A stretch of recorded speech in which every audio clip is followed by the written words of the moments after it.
to this. Ladies and gentlemen, welcome to That One Time on Tour. I'm your host, Chris Swinney, and I'm joined by my good friend and label dude that puts out the Fire Sale records, Mr. Seth Hyman. How are you doing today? Hello, Chris. Good to see you as always.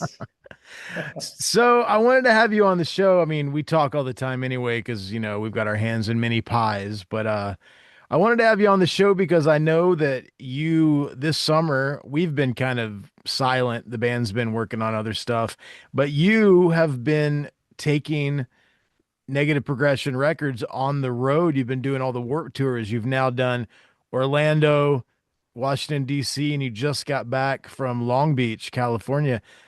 Tell me how they were. Tell me, like, did you have a good time? I know the Sure. label did fairly well at these outings, right? Yeah, I mean, I was happy with pretty much everything. And later this year, the label's also going to have a booth at the Orlando Warped Tour again.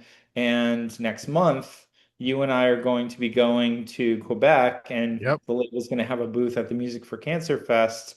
That's a 2-day festival. A lot of the money from the festival is donated to cancer research, which is amazing. And one of the days is headlined by Bad Religion, and the other day is headlined by Face to Face, which is really cool. Yeah, I honestly cannot wait. I mean, for some bro time with you, but also just like this will be my first time ever going not playing. Yeah. It feels kind of odd, but I don't have to check my guitar, which is kind of nice. Yeah. But I just want everybody out there listening, yeah, if you Fire Sale is not playing, but Seth and I will be there. Come see us, come pick up some stuff and hang out with us. And I can't wait. I think that's going to be a blast, man. So here's a rundown of my experience at Warped, and I'll just break it up with different See, I wanted to have you on here dates. because, like, I didn't do any of the warp dates with you. You did them with your wife, and Pedro came out to DC and different places. Myself, being a veteran of Warp Tour many years on many stages, I know what that was like, but this new Warp Tour feels like a massive festival and not the little ragtag thing it used to be, right? Well, so I went to the first Warped Tour in 95 in Orlando, actually. I went to college at that time in Atlanta, and I was home in Orlando for the summer. And there was an indoor stage there, just out of venue, and then there was an outdoor stage in the parking lot, and it was much smaller. And then I went to the Warped Tour, sporadically over the years, and in 2002, I went to the Warped Tour, and there was a cool website called .net. Oh, I remember it well. I Yeah. was played in a band called Brazil that was on Fearless Records. We did the punkrocks.net stage in like '04, I think.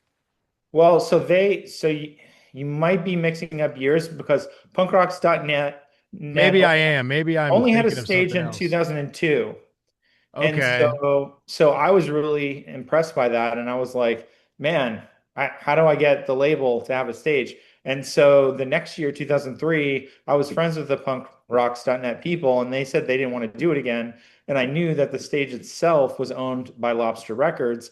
And so I know Steve from Lobster. And so I approached him, and another like punk website or something offered to team up with me, and they basically brought the sound, and I borrowed the stage from Steve, and we started this stage called the Radioactive Stage, and I picked all the bands, and so I know what it was like that year to run a stage. It was like 3 weeks long from California to Florida. It was very difficult, very, very difficult. You know what? Now that you say that, punkrocks.net stage, I was on that stage with a Canadian band called Sewing with Nancy, who ended up becoming the reason. We were on, for the life of me, I can't remember whatever that stage was the year after you didn't do it in '04, because you said '03, right? Yeah, so and it might have been Smart Punk did a stage in Smart Punk. '04. That's what it was. It was because we Yeah, were but on it there was. with Underminded, Under Oath, Wilhelm Scream. Like, yeah, it was the Smart Punk stage. Yeah, so Under Oath was actually supposed to play my stage for the first year that they were ever going to play Warped Tour. And right before we went out, the singer quit, the original swing singer quit or got kicked out or something. And so they just didn't end up playing, I think. Or I've gotten mixed stories. I was so busy like building the stage and promoting because I made like CD samplers of all the bands on my stage. I was passing out and I made like a bazillion little CD inserts that I was using as flyers and passing them out. So I don't really know. Some of the bands said that Under Oath played one the first date, but and then the singer got kicked out or quit. Um, Other people said they didn't play at all. I don't remember personally. Yeah. But then the next year, '04, Smart Punk did a stage. That was And the one that we were on. We were on yeah, Smart Punk. Yeah. but that was Smart Punk that was owned by Fearless originally. Smart Punk now is owned by different people. But that was like the spot your stage was at, right? Yeah. Isn't it weird that like you and I ran in so many similar circles, but we didn't get to be friends until like 5 years ago? Yeah, it's crazy. It's crazy. Yeah, I mean, there's so many people at so many different shows and you kind of know them, or maybe you just I was always a big fan of what your label did, and I liked a lot of the bands on it. But literally, when I look back, I had relationships with Fat, I had relationships with Kung Fu, relationships with Hopeless, with Fearless, with Drive Through. But you and I, we never crossed paths back in the day. It was well, really and when I weird. lived in Boston, I put on a show in New Hampshire for the Ataris. I don't I think don't you think and I I was met in it that at that time. point. Yeah. Yeah, yeah, it was in the 90s. Yeah, I Um, didn't join till later. Yeah. But so that was an experience. And then of course when the years that I didn't have a stage like '02, '01, '04, '05, I had various bands playing various shows and different stages. Like Over It played a few times, The Goodwill played, Counterfeit played, June Spirit, bands like that. They would play one or two or three shows here and there. Um, and then and then I kind of didn't go for a while. But so circling back to this experience, because there are only three venues, three dates in the United States, like they're much, much, much, much bigger. Yeah. So Yeah. LA had, I heard that LA had 80,000 people at it. I mean, dude, I watched the live feed and they did some of those drone shots on Thrice and like on Alexis on Fire. That's they might have had more than that. Like it looked pretty crazy, man. Yeah, so basically, one of the things for me, anyone that knows me, I'm kind of a workaholic. Yeah. And so when I have a booth, I'm just like in the booth the whole time and I'm like super, super outgoing. And, I pay all the money to manufacture the records. I want to sell them. Yeah. So I'm pretty forward about introducing the bands that I work with. And so Orlando the evolution was interesting because I never actually had a booth on Warped Tour. All those times that like I would go or I'd have bands, because having a booth, since I didn't do shirts back then, Yeah. um, the idea of having booth was really expensive because I would have to print a whole bunch of merch that I never had in the first place. And just getting from one place to another, it just would have cost so much. And so I was always really focused on putting out another band. Yeah. So, in hindsight, I probably would have benefited from having a vendor booth back then, but that's what I'm trying to really focus on now. So Orlando last November was really interesting because that's where I live, and it was sort of a trial run. And so I didn't have like a printed tent. I just had a tent that was like a white tent you buy at Walmart. I got a bunch of stickers done. So we jokingly like put a sticker in the middle of the tent. That was it. Like the No Effects backdrop back in the day. Yeah. Well, some of the bands will Like like this little. some of the bands will like spray paint their name on the Yeah. stuff. That's an old Warp Tour thing. Like they'd always Yeah. do that. Yeah. Yeah, so the one thing that I did for Warped Tour then was like, since I'm doing a lot of vinyl now, I was thinking like people that may not know the bands, they won't be able to listen to the vinyl. I can't bring a turntable and a stereo to the Warped Tour. So what I did was, um, and the foundation of this was that when I went with Fire Sale to Brackrock in Belgium in the summer of last year. A bunch of people were asking me if you guys had CDs. Yeah. And I was just like shocked that so many people wanted CDs. We get asked all the time and it shocks me every time. I'm like, are you serious? Like, Yeah. So that was like the first hint to me that CDs were like back. And then, so what I did was I was like, okay, for this Warp Tour, I'm gonna go on Amazon, buy a couple of CD Discmen, and some headphones, and make like an old school listening station. And because it's a Warp Tour, I took all the pop punk bands that I've put out, I selected my favorite songs, and I just made a disc, and I hand wrote like the track listing on a piece of paper, and I was like playing it for people, saying, okay, this is a Discman. That's what this is. you had to explain to them what it was. Some people were like obviously knew what it was and from their youth, and they thought it was cool and retro because also Warped Tour, it was all about like, it came back, it's retro, it's early You 2000s. should have also had an iPod Classic right next. So like you get Yeah. the different age groups coming in. Like, So many people were like, I had this when I was little, and I was like, that's cool, you know what it is. And of course I was making jokes like, oh, I found this ancient device in a basement of the pyramids in Egypt, or yeah, something yeah. silly. And so also, I mean, I still had some of my old CDs to sell from back in the day, and people didn't know what some of those bands sounded like. So I figured Warped Tour is primarily a pop punk endeavor. So I made a bunch of pop punk bands, and people were listening and people were excited. And of course, as you know, the last few years I've done a t-shirt with every release. So I had some shirts, and I've done a few just label shirts. So that was cool. And one thing that was really surprising was there are way more heavy bands on Warped Tour now than there used to be. Dude, I wanted to talk a little, maybe a little like tangent side note. When I think of Warp Tour, I think of like the first 4 or 5 years I went just as a patron, right? And then I started playing it. So to me, my Warp Tour memories are like No Use for a Name, No Effects, Bad Religion, Face to Face, uh, that kind of thing, Lagwagon, like Pulley, whatever. But it was a tour for so long that there's really a few different eras of the tour.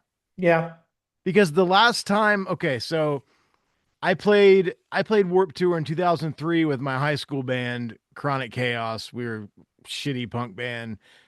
If we would have gotten good and worked harder, we might have been kind of like a Wilhelm Scream, metal guitars, punk rock, whatever. We did 2 or 3 weeks on the tour because that's Roy, good. because here's what happened. I've told this story a million times, and I'll let you get back to your stuff. But I was there with that band Sewing with Nancy on the punkrocks.net stage the year after you had your thing, right? Or the Smart Punk stage. No, well maybe it was punk. No, maybe it was the year before your thing. Okay. Yeah, yeah, yeah. Yeah, 2002. 2002, and we were playing on that punkrocks.net stage. And one day in New Jersey, I was hanging out down by the beach before all the doors open, and I met Rory from No Use for a Name, and that was a tour. I met Matt Riddle and Tony and everybody from that band. But that morning, Rory said, you know, let me teach you how to surf, and I was horrible, and he tried, and it didn't work out. But he also introduced me to Kevin Lyman Hmm. because I was just on tour with that band. I don't know how they got it. They're friends of mine. They wanted me, whatever. But Kevin gave me his email, his AOL thing, which I thought everybody had it back then, but I Yeah. thought it was special because he gave it to me. Sure, of And course. so he said, hey, and I had a Chronic Chaos CD in my backpack. I gave it to him, didn't think he'd ever care. And he's like, hey, man, I'll listen to it. He goes, hit me up after the tour. Maybe we can do something next year. And so I emailed him literally 45 or 50 times over a year. And he finally hit me up and he goes, if I give you like 2.5 weeks on the Kevin Says stage, will you stop emailing me? And Oh, nice. I said, yes. I said, yes, I will stop emailing you. And so he gave us dates. We did like all the Midwest stuff. And I think we went almost out to California. I can't remember the routing. But when I did that in '03, it was all punk bands and ska bands and then I did it in '04 with Brazil, and it was kind of starting to get more emo-y, but still heavy into punk bands. And then I didn't really get back on the tour until 2009 with the Ataris, and it was like there was still Bad Religion, No Effects, I think MXPX, us, but then it was also Under Oath and Thrice, which I love Thrice, don't get me wrong, one of my favorites. And like The Devil Wears Prada. It had started to go that way. So now when I watch the live stream, I'm like, ooh, Alexis on Fire, ooh, Thrice, ooh, all these bands I like and punk bands I like. But then there's bands that like the Ghost Inside and like all these bands playing the main stage at dark. I'm like, who the fuck are these guys? Yeah. Yeah. It was Some of the it's like bands, so many eras of that tour because you've got the era where all the emo kids have the grandma haircuts. That was not my era of Warp yeah. Tour. Yeah. That was right after mine when all those bands came on. Well, there are all these bands that I was pretty familiar with when I lived in California and shortly after when I moved to New York that were from California, like the Ghost Inside, that that were kind of up and coming, really awesome hardcore bands from the scene. And don't get me And wrong, I'm not being a curmudgeon. I love yeah, heavy yeah, music. I yeah, love, yeah, yeah. but I But wasn't but I wasn't privy to when it kind of invaded Warp Tour. Yeah, well, so I just noticed that there are a lot of bands that used to be like big bands in the hardcore scene, like at the level, I don't even know what cap rooms they would sell out. But I've noticed that a lot of those bands are now just gigantic, Yeah. way bigger, like just huge. And I'm just like, I know that it was a long time ago, but I just didn't know that these bands continued to play and continue to grow. Um, but they Well, have. well, dude, I mean, the shirt I got on, Lex on Fire, they're not like really hardcore. They're more like the emo core, whatever you want to Yeah, call them. But yeah, like, I've screamo. been friends with those guys. I've got the fucking tattoo on my hand, I everything. know. We toured with them when I was in the band Brazil. And I really got into that band when I was with that band. So with Nancy, when they changed their name to The Reason, we did some shows with them in Canada and they were just crazy. But I remember going to see them in Chicago, like in a room smaller than the Metro that wasn't sold out. They break up a couple years ago. Then they come back with a new record and they're selling out Wembley in London. Yeah, it's And they're crazy. they're playing their one of the headliners on Warp Tour. Like it's so weird when a band they kind of break up or they quit because like the dream's over, we're older, we have kids and everything. And then 10 years later they come back and they're bigger than they ever were when they were touring. Yeah. Yeah, and there's no guarantee that your broken up band is going to be that band. You know what I'm Yeah. saying? Oh, totally. Yeah. Yeah. Like Yeah. there's plenty of bands that are broken up that are going to come back that are going to do okay, and maybe they'll do a little bit better, but they're not, going to be gigantic necessarily. So, who were some of the bands that, I mean, I guess we can look at all three of the ones that you've done. I mean, I know the one was last year because the Orlando one's coming up later this year, Yeah. but I know you work a lot and you're there, dude. Everybody that's watching or listening to this, I had never seen somebody sell like Seth when we were in Europe. Like when we do okay when we're on our own and we're like selling our own merch or we have like a merch person to go back there, but like I came up to the merch booth that first day in Belgium and you're like, "Oh, I've sold like 60 records," or it was insane. It was completely insane. And then like I sort of helped. There were a couple people that I kind of hooked on, but man, you could be the best I mean, if you didn't have a career already, Yeah. you could Well, have the best, you could be the best merch person in there. You could go on tour with like they would pay you an absorbent amount of money to just sell merch for whoever the band was. well, thank you. Thank you very much. It's really important to constantly be engaging with people as they're Yeah. walking by and having them come over and ask people. I mean, most people when they're selling merch, they just are a cashier Yeah. And to really sell merch, you've got to be a salesman. You've got to ask people like, oh, well, what bands do you like? At least, so especially when I'm selling stuff for my label, there's a whole bunch of different bands. So I'm Yeah. like, bands do you like? Okay, you like that band, you might like this band. You like that band, you might like this band. Or, oh, well, do you support you know, unknown bands? Do you want to find new bands? Do you want to discover new bands? That's what this is all about. And it's sort of an art to see how far you want to push people, but you don't want to be too pushy. Do you know what it reminded me of though? And anybody out there that's been on the Warp Tour, like not in the buses and like hanging out on the big stage, Chronic Chaos. I was just telling that story when we got on. Kevin Says we had a Discman and we had our record in there. And the thing about that band, we were kind of schizophrenic because we'd have a hardcore song and then a pop punk song and then like a heavy, groovy, almost grunge song, and then a song that sounds like Metallica. Like we basically were on our record 11 or 12 different bands on Yeah, one. you were just like, I like this song. I Yeah. like these different bands. I'm We gonna were just young and we yeah. liked so many different kinds of music, but we felt like we were a punk band, but then we had all these influences. So what I would do, like you, is I would hit the line before doors with the Discman and I would see someone in like a Newfound Glory shirt. So I'd play track 5 and they'd buy one. And then I'd see somebody in like an Under Oath shirt and I'd hit like track 7 and they would buy one. But Hell yeah. not knowing they were buying a hodgepodge of every band that's ever been on Warp Tour. Oh yeah, I mean like, and when I was doing the booth, if someone is walking by wearing a Newfound Glory shirt or no effect shirt or whatever, I'm like, hey guy with the Newfound Glory shirt, come over here and check out an up and coming punk rock label. I'd be like, oh, do you like pop punk? You're at Warped Tour. Why else are you at Warped Tour? You Did must you like pop kind of punk. do that because I mean, you have that sampler or the playlist or whatever you had and you've got bands on your label that do have different unique kind of vibes, right? So Yeah. like would you like play certain songs for people if you thought maybe they would be more into certain bands, or was that it was just a crapshoot? Well, I did, but the sampler I specifically for the sampler I did for Warped Tour, I specifically only put on pop punk bands. Okay, okay. So, That makes but sense. That makes sense though. there's some pop punk bands that sound like Propagandhi and some pop punk bands that sound like the Starting Line. Yeah, yeah, yeah.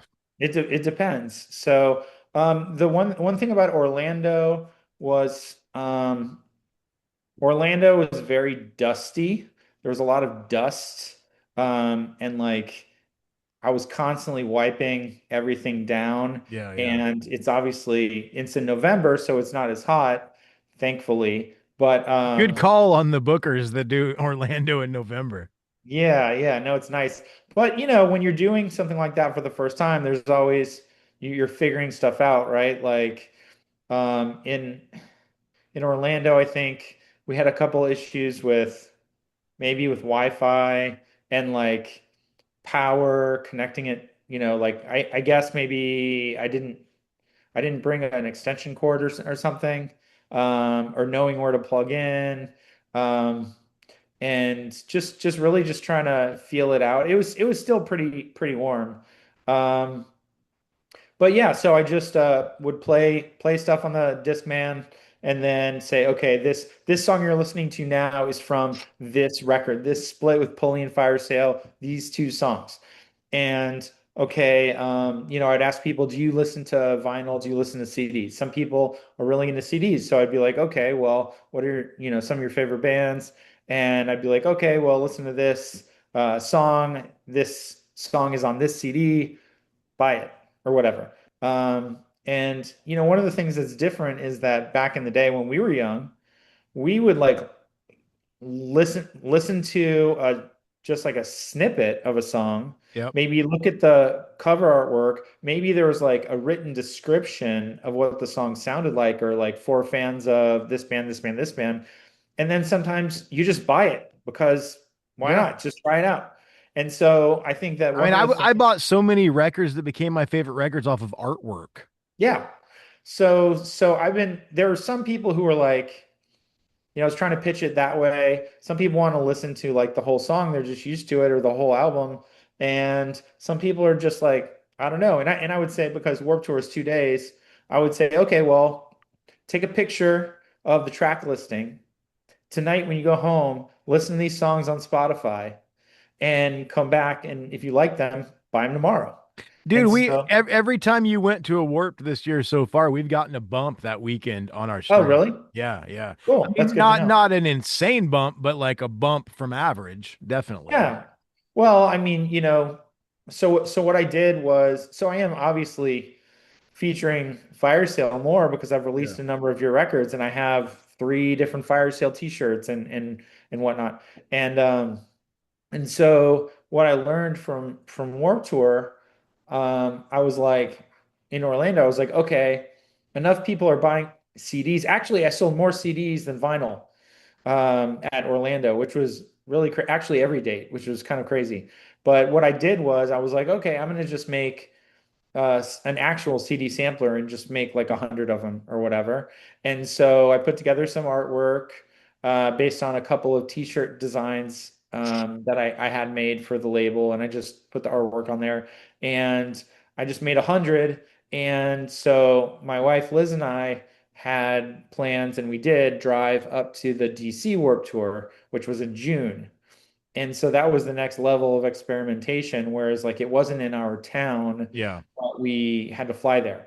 But in the interim, Warp Tour decide or told everyone that everybody had to have like a nice looking printed tent, Yeah. which I don't know if it was directed at me specifically, No more of but those ones like negative progression had. yeah, there wasn't a statement about that, but I don't know, what can I say?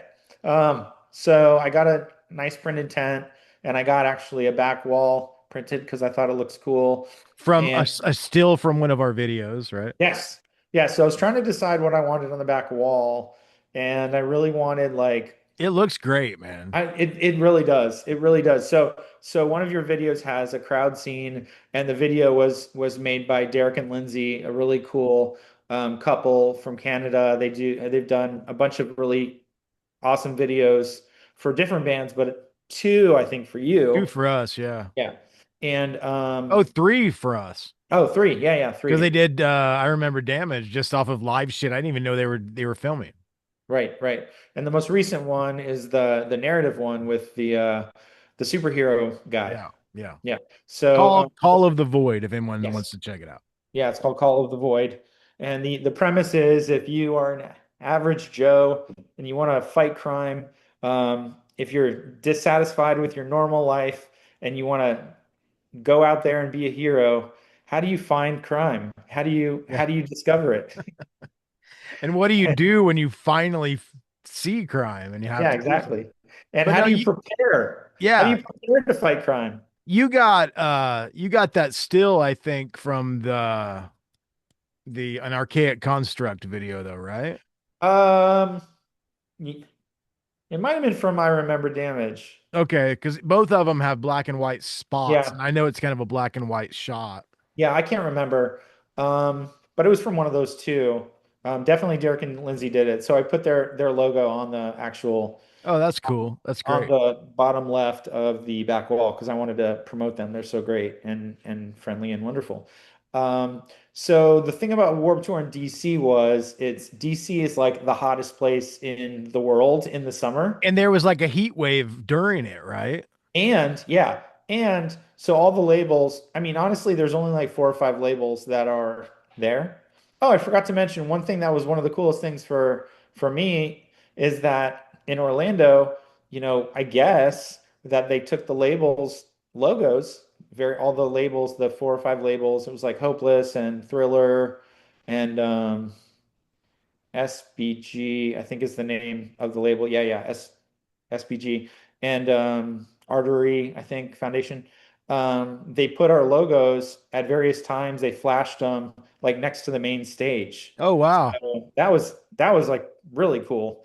And so in DC, the other thing that made it insanely hot is, for that particular date, we were behind the food vendors. Oh And shit. so the food vendors, like the back of our tent was up to the back of their tents, and the back of their tents is where they cook the food. Yeah, yeah. So it was so hot. I really almost passed out. I was like drinking water with electrolytes in it and stuff. Um, but we sold, we were selling our samplers for $4. That's what they cost. So I just sold it at cost, just trying to get the bands out there. And we sold through it in the morning of the second day. We sold all of them. And then we were selling CDs, 7 inches and some shirts.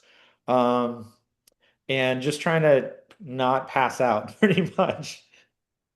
Well, before I went on a tangent with a story like I seem to do on this podcast.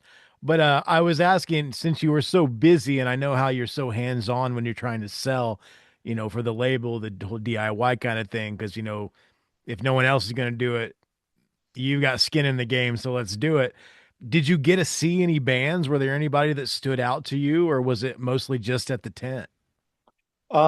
So the only band I saw in Orlando was I specifically saw two bands. One of the bands that I put out a 7 inch for, A Loss for Words from Boston, they played one of the smaller tents.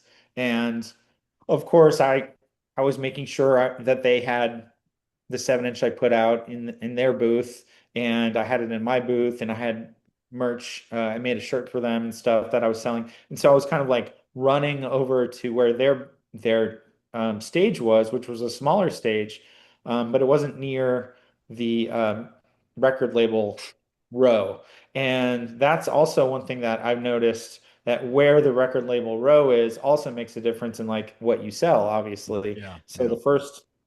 the first couple shows, I think that we were closer to the front. And I think in Long Beach, we were not close to the front. The bands were close to the front. Because I know that the first couple in Orlando and DC, especially in Orlando, people were asking us, "Do you know where this band's merch is? Do you know where this band's merch is?" And it's just so big that they were having trouble finding the band's merch, and that wasn't the case. I think in Long Beach, I believe that most of the band's merch was like near the entrance, so that made a difference. But I saw Lost for Words, and that was really awesome. And this guy, this great like multimedia guy named Gavin. Pretty sure his name is Gavin. He's from the UK. He does social media stuff for Less Than Jake. He filmed um, a Lost for Words set, so they have some of that footage. Maybe they'll put it out. And then I watched Glazed, which is a band from Jacksonville that's really, really good. And I did a split with them and a band called Sleep In from Philly. Glazed played the Smart Punk tent. So last year, Smart Punk had like a small stage kind of right next to their tent. It's kind of like on a riser. Um, and so they don't have that this year, but Glazed played on the Smart Punk tent. They're from Jacksonville, and I did a digital split with them and Sleep In. So they were really great. In DC, we were actually kind of near one of the medium-sized stages, so I didn't go see any bands Yeah. in DC, but I did sort of hear bands. And also in DC, there was a weather warning, so everyone thought it was going to start pouring rain, kind of like at 7 or 8 or something like that. And so that was also another kind of freak out moment where it's just kind of like, how do we make sure the records don't get soaked? How do we make sure that these cardboard boxes don't get soaked? So Yeah. I had to get like a pallet and put it under the tables and put the boxes on there just in case. Thankfully, it did not rain. But it was, but in DC, a lot of the labels and a lot of the vendors kind of like shut down a little bit early because I mean, it really looked like it was going to pour, and it didn't. But I did see, I think I saw Story of the Year, maybe. Oh, and Maylene and the Sons of Disaster. Which Um, brings it right back to Dallas from Under Oath getting kicked out or quitting. That's who the singer of that band is. yeah, I was never either of those bands. I was never a huge fan, but I don't know. I thought Maylene was better than I expected them to be. I I had their first record or maybe second record. It was the one they did that actually got some traction. I like the instrumentation. I need some melody in my vocals. It can be scratchy, but I need a little bit of melody. That's why, like, honestly, Under Oath, I won't say they're like one of my favorites, but man, when I hear one of their songs, I dig it. Yeah, I mean, I've just personally never really been into those bands that are kind of like heavy bands, but kind of incorporate this sort of like rock and roll. Like Every Time I Die, never liked the band. Yeah, I'm not Besides, I understand what you're saying. It's like dirty whiskey soaked metalcore with southern roots or that kind of thing. yeah. I mean, as someone from the South, I mean, I get it. Like, I like listening to Skinner as much as the next guy, but ultimately, I also don't like punk bands that are like trying to be Hardcore sort of bands. like Americana when they're not Oh, like, for Americana. I thought example, you meant hardcore bands, like punk bands that no. have breakdowns and stuff. No, no, no, no. What I mean, like, and I do like punk guys playing Americana music. Like, I love Tim Barry and Chuck Reagan and those dudes in their solo projects. Isn't And it weird how when you're in a punk band, 9 times out of 10, if you do a solo thing, it's that kind of thing? yeah, so one band that everyone always I disagree with on is Menzingers. Everyone loves that band. I don't like the band. I've heard a couple, like, honestly, I've seen their name a million times. I've heard a couple of their songs. I didn't mind it, but it didn't make me want to go out and buy it or listen to it. Yeah, I mean, I don't hate the band, like, Yeah. but everyone I know just absolutely worships that band. And maybe it's just something about, and I get this, like Jersey thing, but Jersey, Philly, whatever. But Yeah. it's like them, like Gaslight Anthem, that whole like we're punk kids that want to be pretend to be Bruce Springsteen. Like Yeah. Yeah. it's not my thing. I love Bruce Springsteen, but I don't want to hear a punk band try to sound like Bruce Springsteen. I get it. I totally get it, man. I just have always thought, and no shade to anybody, because like guys like Tim Barry and Chuck Reagan, and I love all that shit. Yeah, oh yeah. But I just always found it weird. It's like you're the singer and instrumentalist in a punk band, and then you do a solo record. It's never like K-pop. It's like always roots Americana. Yeah. I just always find that strange. But I mean, that kind of music kind of has a lot in common with punk rock. So I mean, maybe that's kind of the reason, you know, Yeah, and I the don't know because aesthetics and everything. people are, a lot of that comes from people kind of growing up in sort of rural environments Yeah. and again, like being somebody, well, there are rural environments in every area of the country, right? But Dude, I live in Indiana. You don't have to tell yeah. me. I can Well, like drive 5 minutes and be in a cornfield. well, the thing that's weird is when I grew up, like punk rockers did not like country, didn't like rednecks and all this other stuff. Yeah. And you sort of associate kind of like Americana stuff with that. But then on the flip side, you think about classic, folk music or like Bob Dylan and all that stuff. I mean, it's Americana, it's not country. I guess there's an I interesting line there. I think there's a lot of like subsets of that kind of music as well because like all my friends that I went to high school with that used to hate country and they were punk rock and now they've grown up and they're adults and all they listen to is country, but they listen to like outlaw country. Yeah. Yeah. It's not like Luke Bryan. It's like Yeah. maybe the closest they'll go to that is Chris Stapleton because he's still kind of outlawy.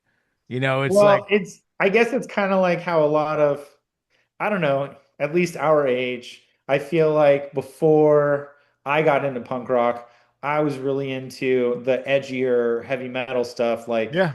like Guns N' Roses, for example, was much more like biker themed. Well, yeah, if you put like Poison and Guns N' Roses in a Yeah. wrestling match, like I want Guns N' Roses to win. Right, right, of course. So, I mean, obviously, there's a tendency for punk people to kind of like magnetically move towards the sort of outlaw idea. But anyways, circling back to Warped Tour, Sure. yeah, no, I mean, not, you know, No, no, I just love it. Like, cause you and I, like, whenever we do talk, there's tangents yeah, everywhere. yeah. Yeah. Um, so yeah, so and then Liz and I just came. Oh, and DC Pedro and his wife Sam volunteered with us, and like it was really cool having Fire Sales singer at the booth where we were selling fire sale stuff. So like I would play like a fire sale song on the sampler and be like, that guy over there is the singer of this band. And also on the cover of the split with Pulley, it's the cover is a painting of Scott Radinsky and Pedro. So I'm like, this guy on the cover, that's him. That's him right there. And so some people would, I think he signed a couple, two or three. And, he's good with people. Obviously, he tours a lot with the Iron Roses, his other band, and Shot Clock, his other band. Yeah. Um, but yeah, so then last week was Long Beach. And I learned, even though I spent a lot of time in LA and I've been to Long Beach before a bunch of times and San Pedro and stuff, it really hit home to me this time that people in Long Beach do not consider themselves to be living in LA, No, not at all. even though it's LA Huntington County. Beach, the same. Yeah. Like all those beach towns do not claim LA. Yeah, yeah, yeah. So for me, it's like LA County, what's the big deal? But yeah, I get it. Because they're like, oh, you're going all the way to LA or you want to, because we stayed extra and we saw some friends and she's like, oh, do you want to meet us in LA? And I'm just thinking like, aren't I in LA? Well, I mean, going back to even before I'd ever been out there, and I was big into Pennywise and even like Sublime from the Hermosa Beach area. They never claimed Los Angeles. They claimed their little beach town that they're Yeah, from, you know? yeah. Yeah, that's fair. Well, I guess it's just kind of funny because so many so many places I've been, people that are from smaller towns near a bigger town, bigger Yeah. city, often will say to people not from that area, "Oh, I'm from the big city," right? If Yeah, you're yeah, from yeah. a suburb, 15 minutes, 20 minutes, 30 minutes away, if you're across the country, you're like, "Yeah, I'm from Orlando, I'm from Atlanta, I'm from Boston, I'm from San Francisco." Meanwhile, you live in Oakland, you Yeah. Well, yeah, I guess you're right. Yeah. See, I don't know. I mean, I get what you're saying. I'm weird though because like I probably when people say where are you from and I say oh I live in Indiana and they're like oh and I should just say Indianapolis, but I always say Muncie because I feel like people know where that's at, but then I realize that a lot of people don't know where that's at. No. Yeah, no. Well, because like even on Facebook, like I grew up in a town called Maitland, Florida, which is probably 5 miles from Orlando Yeah. city limit. And I went to high school in Orlando City. So on my little Facebook, I say I'm from Orlando, but I'm actually from Yeah. Maitland, but no one would know that. Um, but yeah, so that was pretty interesting. So Long Beach, again, got more samplers done. Um, Did you see any bands in Long Beach? I saw one band, The Starting Line, and they were incredible. I love that band so They're much. great, man. Kenny's such a good dude. I've known those guys actually since 1996 or 7 because when I was in my college pop punk band Lipmonger, Matt, the guitar player of the Starting Line, went to school at University of Hartford, and the rest of my band in Lipmonger went to University of Hartford, and so we knew them.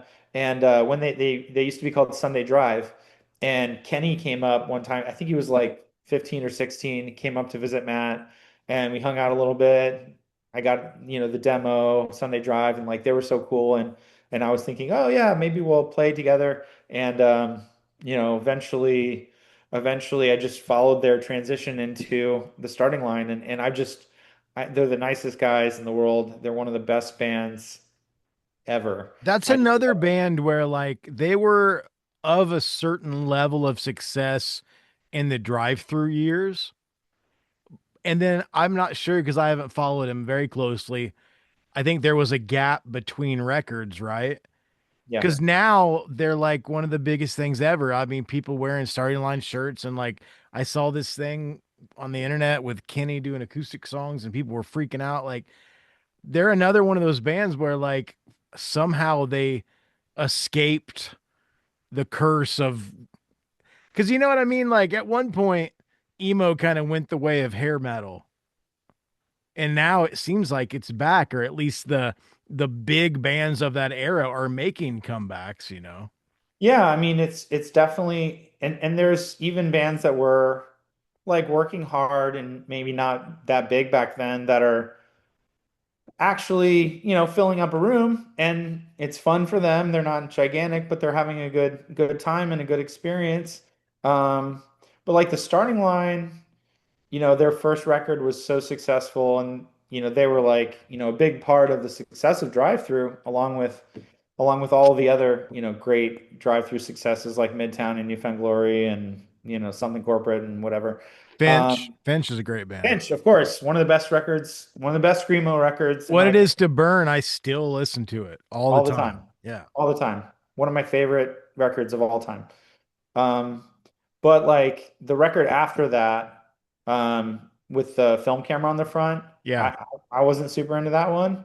I And I bought it and I don't know where it's at, but I know where what it is to burn is. yeah, yeah. So I think that wasn't as successful, but their album Direction, I love that record so much, and I think that really helped them kind of like get through that sophomore slump, and they just put out a new record, the first record in like a long time, and they're just working hard, and they're just still they sound so good live. So many bands sound good recorded, and they're not that great live you Well, know? dude, I'll tell you right now, like you know my love for Alexis on Fire. I talk about Oh it all yeah. the time. They are they've always been a good live band, but now that it's like super pro and they've probably got like in-ears and they've got like their own front of house guy, it's like the best. Like they're one, I mean, the best band I've ever seen live in my life is Propagandhi. Hmm. I've never heard a band play that tight. I mean, it's better than the record. It's crazy. Huh. I It's would definitely not say, Fire Sale. yeah. Well, that's interesting. I would say that probably one of the best. Starting line's great though, man. They're so good live. Yeah, well, I think one of the best bands that I've ever seen live. One time I saw Death Cab here in Orlando at Hard Rock Cafe, or Hard Rock venue, whatever it's called, and they just sounded incredible. I mean, I just couldn't believe it how good they sounded.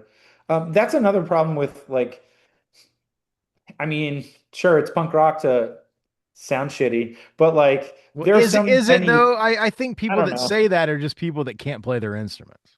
Well, yeah, I mean, there are some venue. I've just been to so many venues that are like the known venue in the town, and like it just doesn't sound good. Like Yeah. the the vocals are buried. You just hear only bass and a kick drum, and you don't hear anything else. It's just I don't know what some of those venues are doing. A lot of that I'll tell you is, and I've often thought that too, and I've actually kind of figured it out. I think most of the venues you go to that are not like House of Blues or like places that are made to be venues, they were something else originally, and the acoustics are not what you need for a venue. Like we had this place in Indianapolis that we always used to play called the Emerson Theater. Oh yeah, It I know it. it was like an old 1920s movie theater and they had like a stage where people would dance and stuff, but they converted that into a music venue. But it's just this huge open room with cement floors and like 20-foot high ceilings. It's not going to sound good in there no matter what you do. It's like going to see, I don't know how it is. Okay, I do because I went to see Blink at Gainbridge Fieldhouse where the Pacers play. It sounded really good. I think now they're figuring out different ways to do it. But I remember when I was a kid going to see Metallica at the Hoosier Dome where the Colts used to play, and it sounded horrible. Like you spend all that money, and it's not because they don't have good sound people, it's because you're playing in a football stadium. Yeah, yeah. So, I mean, I think it can be many different things. What I learned being a sound guy for a while is that one way that you can really make it sound better is to have these front fills, right? Because when you're at a big show, you've got the big line arrays that come down the side, and that's shooting out directional like that. But then if you're up past a certain place past the sound desk, all of that just kind of goes past you. Yeah. So you get these front fills on the front of the stage, and that kind of helps with the audience down in the pit. Like I went to see Thrice a couple years ago in Indianapolis, and it was at a big theater, and I was really worried it wasn't going to sound good, but they had these like amazing speakers on the front of the stage, and so everything was just crystal clear the whole time. So Oh, nice. I think it's how much you put into the sound. If you're a massive band, I'm sure it's taken care of. But like these like like Fire Sale, if we go play in Texas like we're talking about doing, San Antonio is a real venue, so it'll probably sound pretty good. And then, the place in Dallas is a bar, but it's set up like a venue. It'll probably sound pretty good. The place in Austin is huge ceilings and cement floors. It's not the best sounding, and their PA is kind of dinky. So I think it's kind of a spectrum when it comes to Well, live sound. hopefully, because Austin has a lot of venues, maybe you could play at a different venue that sounds good. I mean, I'm not saying it didn't sound good. It sounded okay, but it was just very echoey, very boomy, you know. Well, what I found is that especially with the kind of music that we play and listen to, everybody wants it to be all the people in the band want it to be louder. You know what I'm saying? Yeah. So it's kind of like that in the studio too. It's like you want the vocals to be really far out front. And instead of saying turn up the vocals, the guitar and the bass need to be turned down. Especially people don't understand that like the bass has a physical element, how the sound waves like go into your body. So the bass really doesn't have to be that loud and you'll feel it. And so like a lot of times, I tell the bands that I work with anyways, like turn the guitars down. Yep. If you can't hear the vocals, don't turn the vocal up. And like a lot of these drums don't need to be mic'd. True, and that depends too on what kind of room you're in. When I was young, we used to play like VFW halls, right?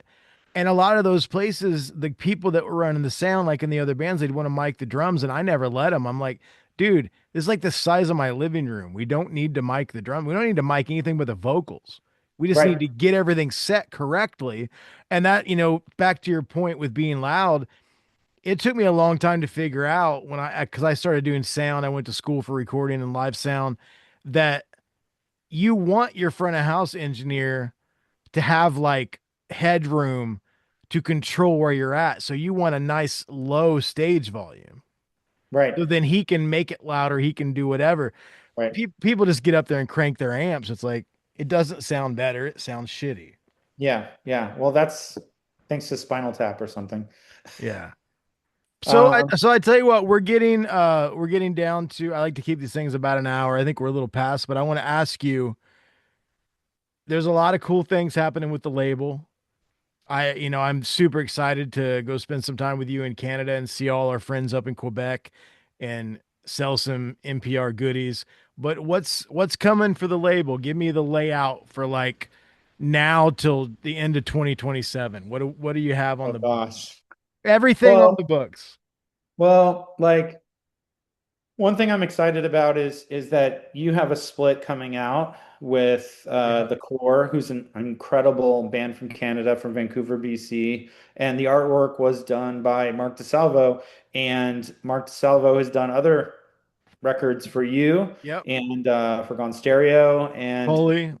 yeah, and for Pulley, and he volunteered to work at the Negative Progression tent in Long Beach for a work tour. So that was really fun. That had to be cool. Were there people coming up and like wanting him to like, I mean, because I don't, I guess I can't gauge that. If you're in a band, there'll be a certain number of people that will want to come up and like talk to you or take a picture with you or whatever. Mark is so legendary in his artwork for fat bands and epitaph bands and whoever. Were there like fanboys and girls for Mark coming up, or was that not a Um, thing? I didn't really see fanboys or fangirls, but when I mentioned that when I was talking about the records, I was like, that guy right there is the artist. He painted this.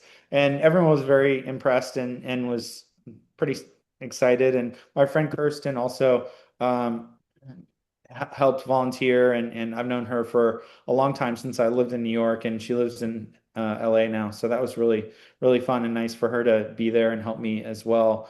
Um, but yeah, no, I mean everyone was very friendly in Long Beach and got to know the people at the tents around me, and they were very nice. And You got you to know, see Pat from Fat, right? got to see Pat from Fat, and I've been near the Hopeless tent the whole time, and the women that work at that tent are very friendly and awesome. And I saw Kevin Lyman and chatted with him a little bit, and met some other really nice people that work for Warped Tour. So that's pretty awesome. As far as we've got that split coming out. Um, it's going to be out in a month, actually. So we haven't officially announced it, but I'll just, say that it's was set today. So it's going to be out on the 4th of September. We're going to digitally release it on the 4th, and then that's the same date we'll launch our pre-orders for the vinyl and the shirts being designed right now. There's going to be a shirt for Fire Sale and a shirt for the core. And we are 99.9% done with the artwork for Pulleys next 7 inch. Pulley has a 7 inch that's going to have two songs on it, two brand new songs that were recorded with Matt Hyde, who's done records for them in the past. And so Mark DeSalvo did the artwork on that one as well. And it looks awesome. And so I'm not sure when that's going to come out. I have we have a record, an EP for A Thorn for Every Heart, who's from Southern California. They were a really well-known band in the early 2000s. They were on Interscope, and kind of like in the emo scene, screamo scene. And there are four songs that were not released, and actually those were mixed by this great engineer. His name's Nick Miller up in Northern California, and I'm excited to get those out and going to kind of jump on this CD vibe. So those four songs are actually going to be released on CD, not vinyl. And then I signed that. That's probably gonna. I don't know when that's going to come out either this year or early next year. And then I signed a cool band called Grip on the World. They are members of DeSoto Jones and the June Spirit, which were two bands that I worked with back in the day. And they have released self-release stuff, and they're recording in the next month or two. So I'm going to be doing a two-song 7 inch for them. And the plan is basically get through this year, do all these festivals, see how that goes. Um, and the label is growing, awareness is growing. I still, to be perfectly blunt, I need to sell more records. Yeah. The sales of vinyl all across the board. I talked to a lot of other indie labels, punk and emo labels, and everyone's sales are down.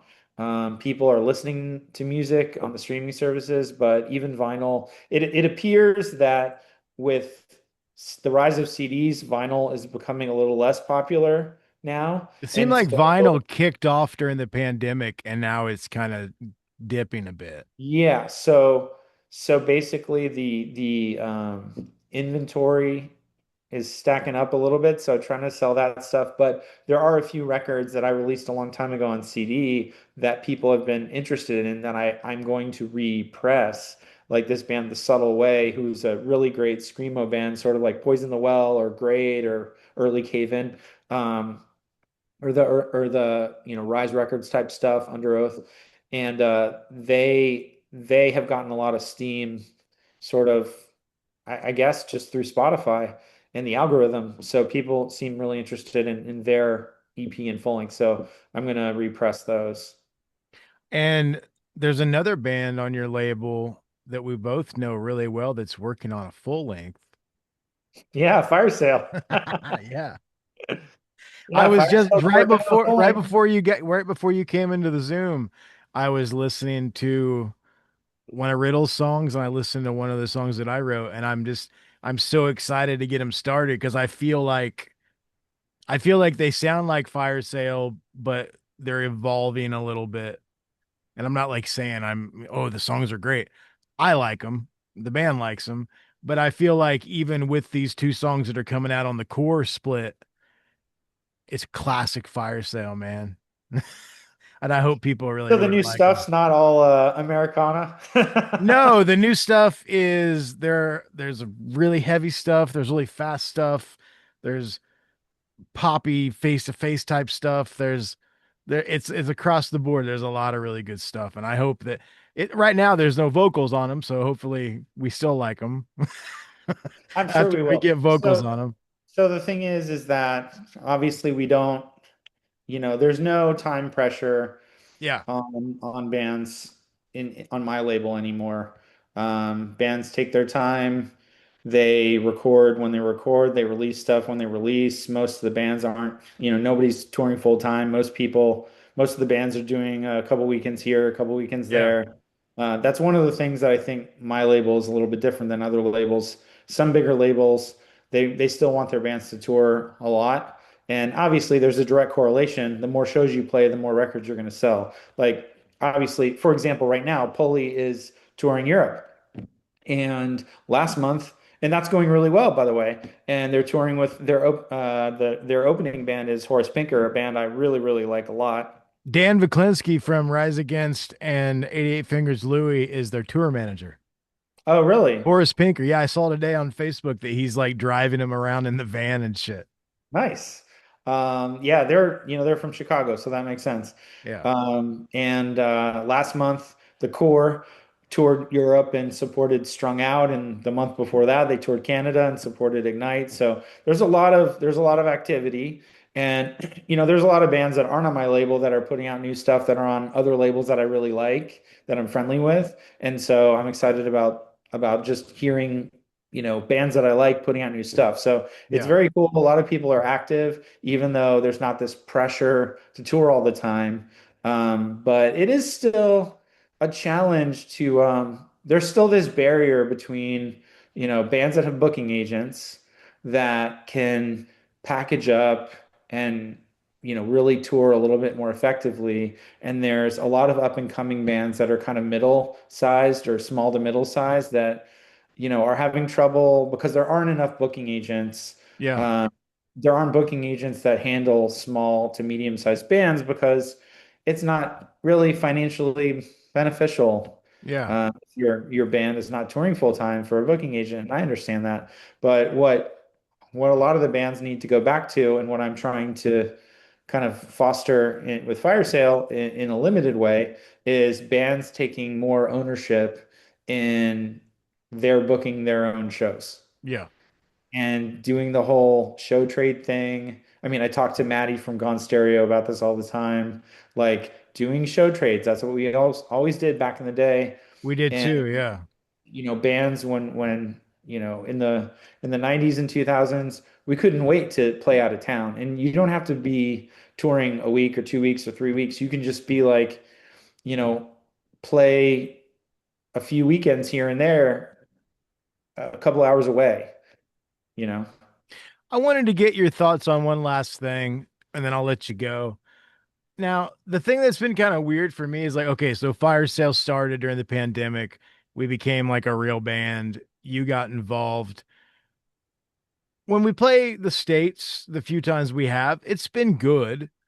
But then when we play Canada, we play Europe, like, are they like having more nostalgia in other countries for what we're doing? Or I always try to figure out like why does Quebec love punk rock so much?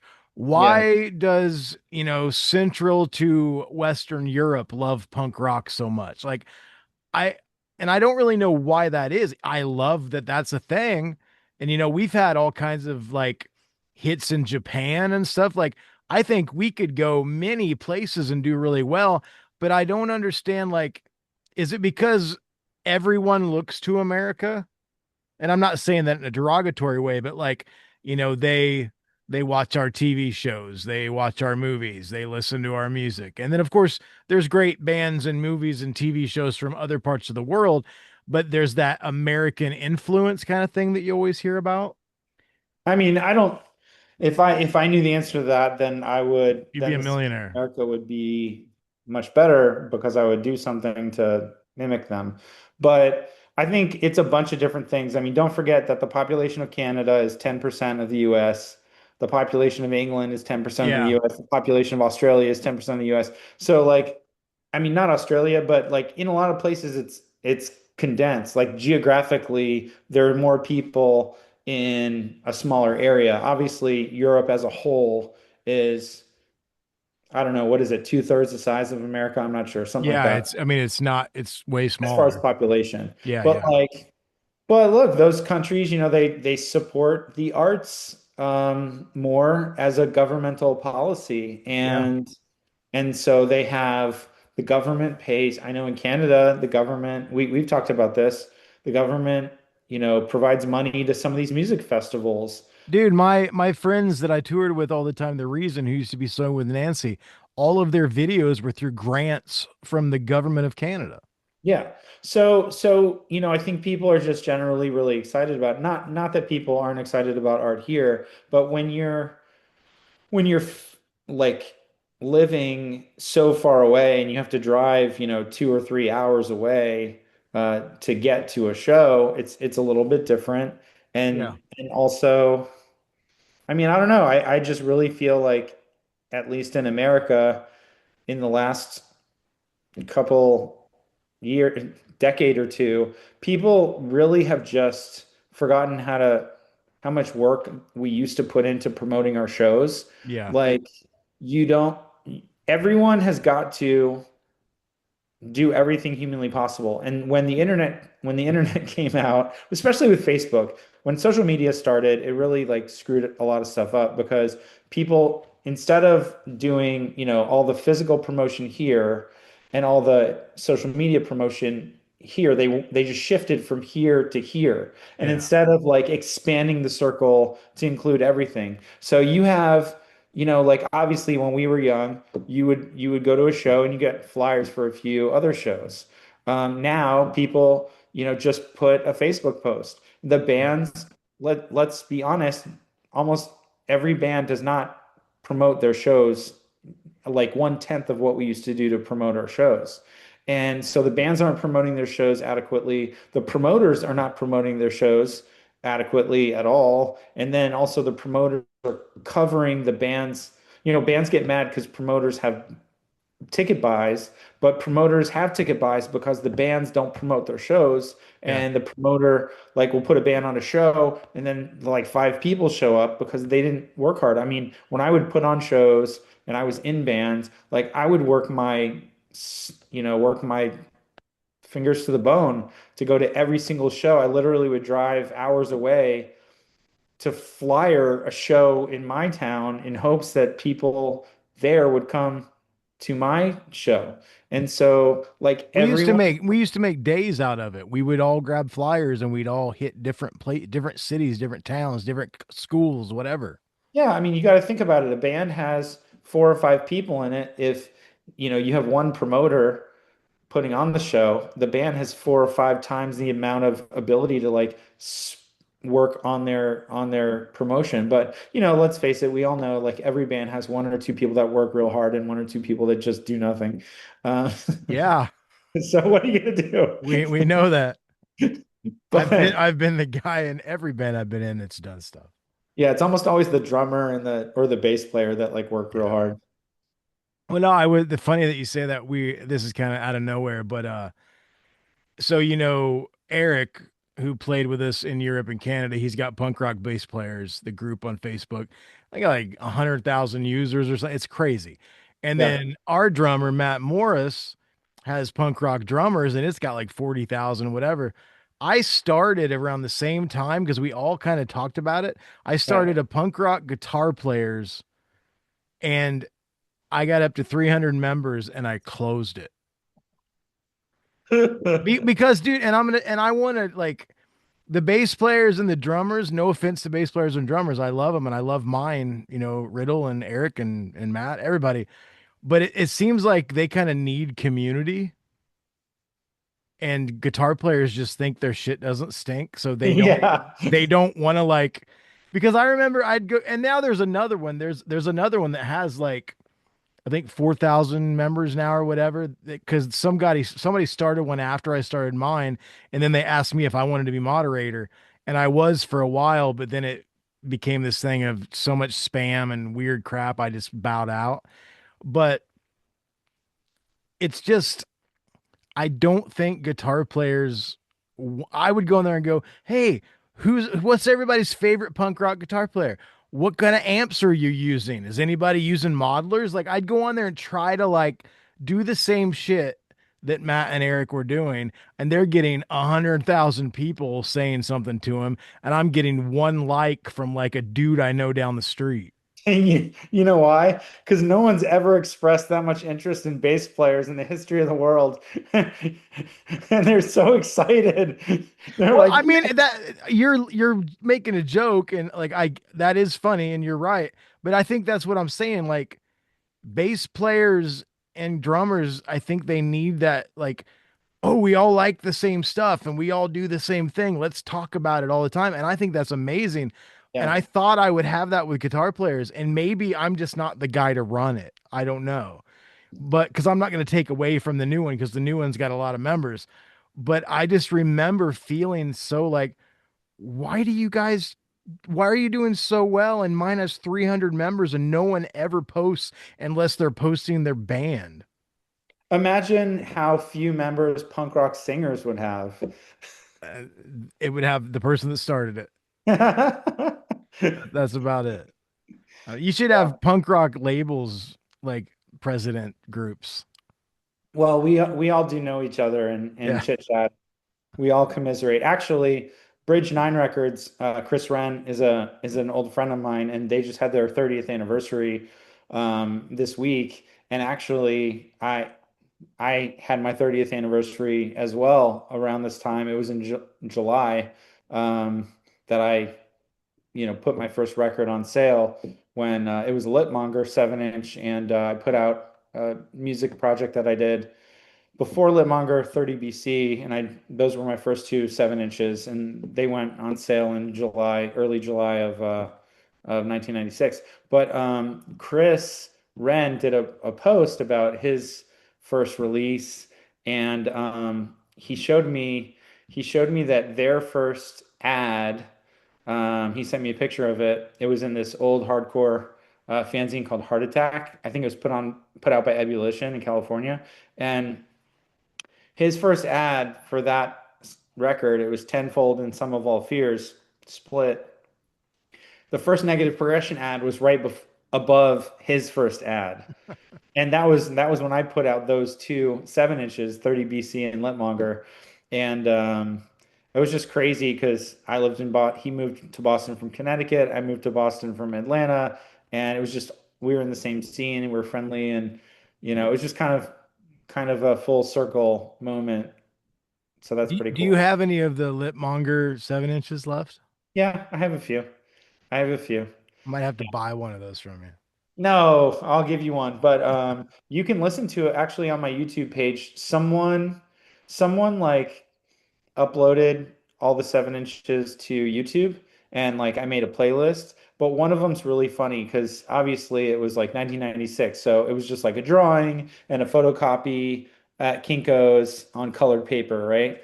And one of them, it must have been someone from New York because I wrote on there for shows in New York City. Call Seth, and I put my phone number from Boston. And so I was at that point, I was booking Litmonger. So I was like basically writing a note on the record, on the cover of the record, and just mailing them, to promoters that I got out of Book Your Own Fucking Life in New York or Connecticut or New Jersey or Pennsylvania or whatever. So that's kind of funny because it's up on YouTube. It like literally has my old phone number. I was going to tell you, and then we can kind of end it on this. I always think it's funny. So my old high school band, Chronic Chaos, I've remastered, re-edited the stuff. It's all on Spotify. We don't have a lot of listeners, but it's up there. And over the last 5 or 6 years, periodically, someone will hit me up on Facebook or Instagram or somewhere from another country. The most recent one was Argentina. I had two people from Japan, a kid from Taiwan, a kid from South Africa, that finds Chronic Chaos somehow and want to buy a CD from me. Nice. And I have three left. And this kid from Argentina hit me up, and I'm going to send him one. But it's so weird how the internet works because that band, we started when I was a freshman in high school. When we graduated, we toured quite a bit in the States. And then we did Warp Tour, a couple times. But we never like ascended to anything. It was like van, eating ramen noodles at truck stops, sleeping on people's floors, that kind of thing. But Yeah. we did sell like a shit ton of CDs out of the back of the van. Oh, Like nice. How two or many do you three. think you sold? I mean, a few pressings of each CD and we put out two full lengths. So Oh, like nice. for us being this little tiny band from Indiana, it was pretty rad. Yeah, that's good. And so it always kind of blows me away when someone from Japan reaches out to me on Discogs and wants to know if I have any Chronic Chaos CDs left. Yeah, that is And cool. your point with the CDs kind of making a comeback, what I've realized is a lot of these guys that have hit me up, and I think there's been four so far in the last couple of years, and I've sent them all CDs. They will send me a picture of their collection. Mm, And this last kid that I'm still haven't sent the CD to in Argentina, he literally had like 8,000 CDs in a room, all in these whoa. big like shelving units, right?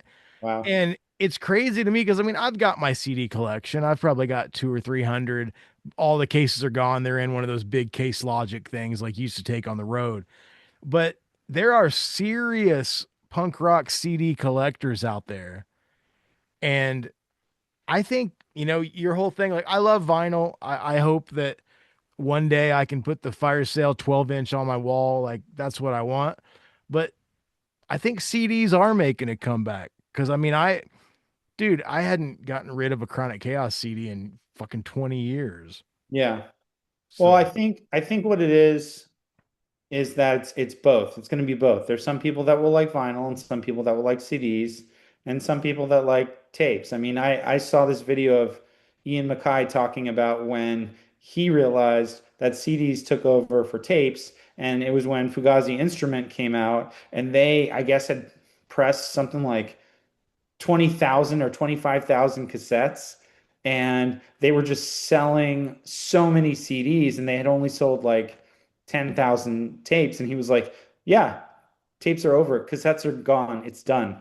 And it just sort of was so clear to him. And I think that what it's going to be for me, at least with my label, is because of the cost of manufacturing the vinyl is so much more. It's about $10 to manufacture the record.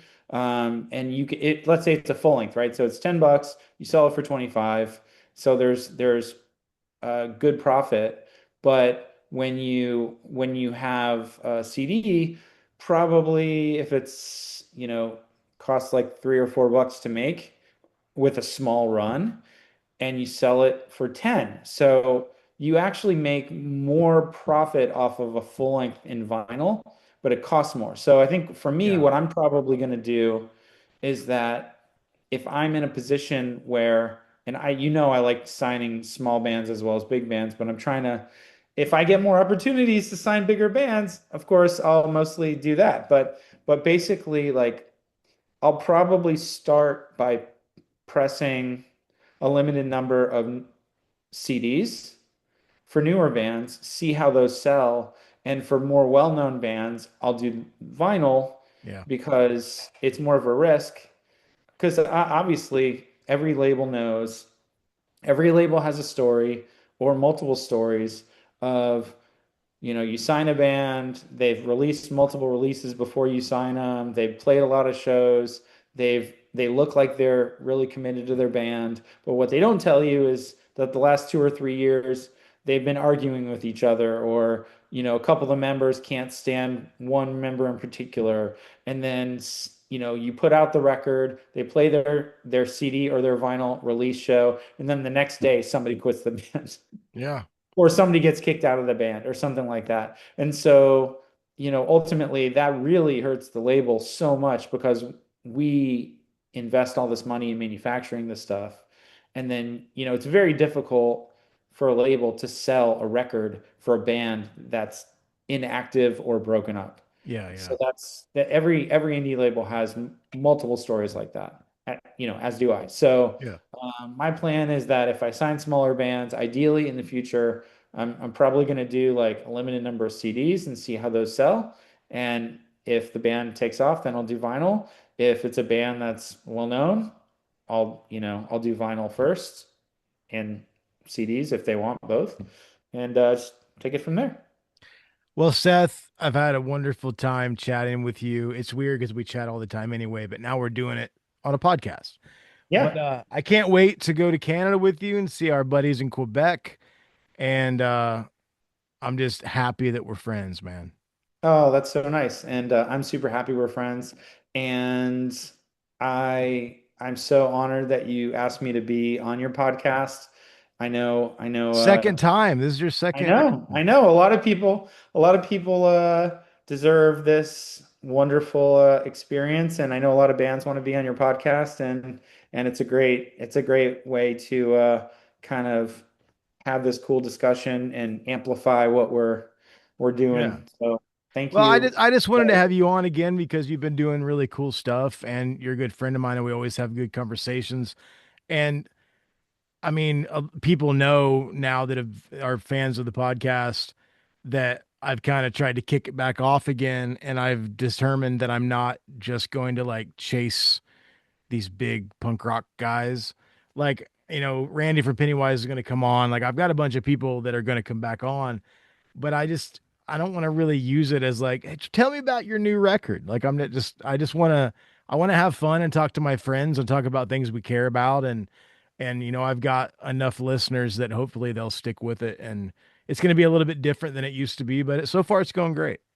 Well, one thing that I think that we have to offer listeners and a lot of people that you're friends with, we've been involved in the scene so long, Yeah. and we have these personal experiences from back in the day that we can relate to now that, I mean, it's just inherent in the fact that we're getting old that younger people are like, oh wow, tell me about this story or that story, and like their experiences that we've had, or like when we were in it in the 90s and early 2000s, like we encountered people and knew people that were in it in the 80s, so Yeah. we heard Yeah. stories from people who were whatever at that like last Op Ivy show, or at a Minor Threat show, or whatever, you know. Yeah, it's really cool, man, and I just this isn't your last time on the show. I'm sure you'll be back. Yay.